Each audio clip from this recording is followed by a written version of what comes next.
Ce sont des lieux frappés de plein fouet par le Covid-19.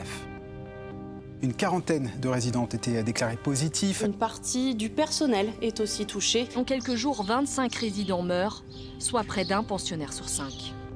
Mais que se passe-t-il à l'intérieur ? Nous avons passé 2 jours et 1 nuit dans un EHPAD. Filmer les craintes des résidents. Le virus, j'ai peur quand même. Hein. Le courage et la fatigue des soignants.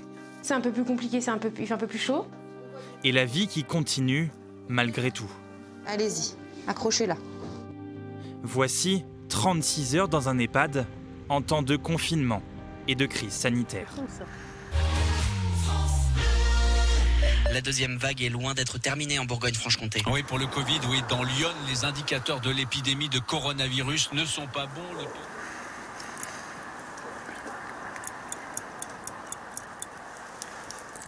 Les premières doses du vaccin Pfizer-BioNTech vont être administrées dès ce matin. 15 ans que René Magnien vit ici. La mort des proches, de ses amis de couloir comme il les appelle, il connaît. Mais ce résident de 93 ans n'avait jamais vécu une situation pareille. Je n'aimerais pas voir cette maladie-là chez mes enfants, et mes petits-enfants, ou même mes arrière-petits-enfants. Et pour vous ? Et 93 ans, c'est déjà pas mal. J'ai fait ma vie. Hein.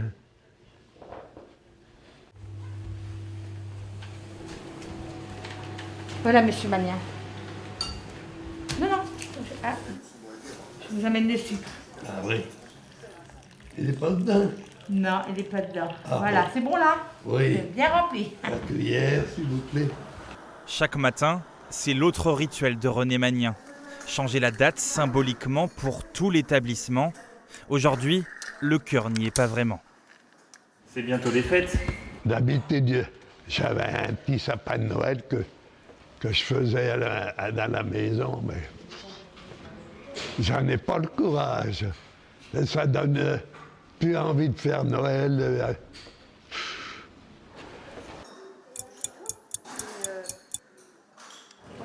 Pour les repas, les résidents sont répartis dans 4 salles différentes en fonction de leur état de santé.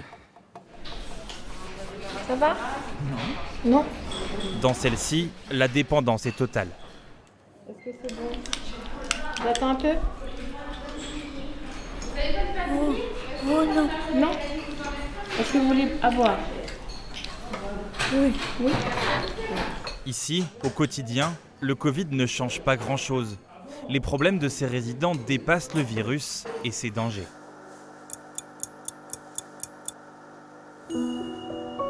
Par contre, il y en a une qui est bien consciente de tout ça. Michèle Roux, 79 ans.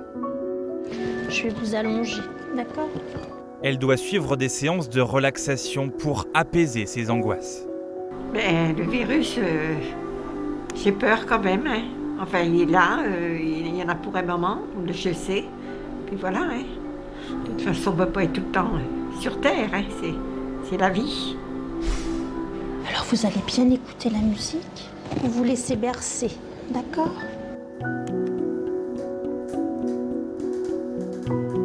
On est quand même toujours dans cette crainte que ça rentre, que les gens peuvent être atteints, aller à l'hôpital. C'est vrai que ça, c'est des moments d'angoisse quand même pour eux. Hein. Le bien-être fait que ça les apaise beaucoup.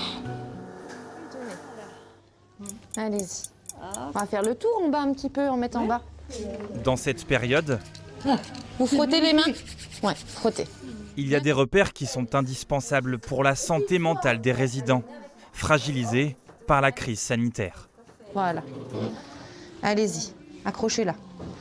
Vous prenez la petite boule et vous allez l'accrocher au sapin. Oui. Allez-y. Et regardez ce que j'ai retrouvé. Hop. C'est quoi? C'est des oreilles.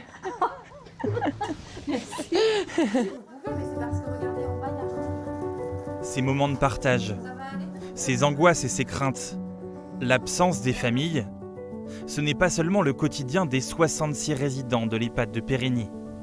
C'est celui des 30 000 personnes qui vivent dans ces établissements en Bourgogne-Franche-Comté. Tous affrontent une année éprouvante.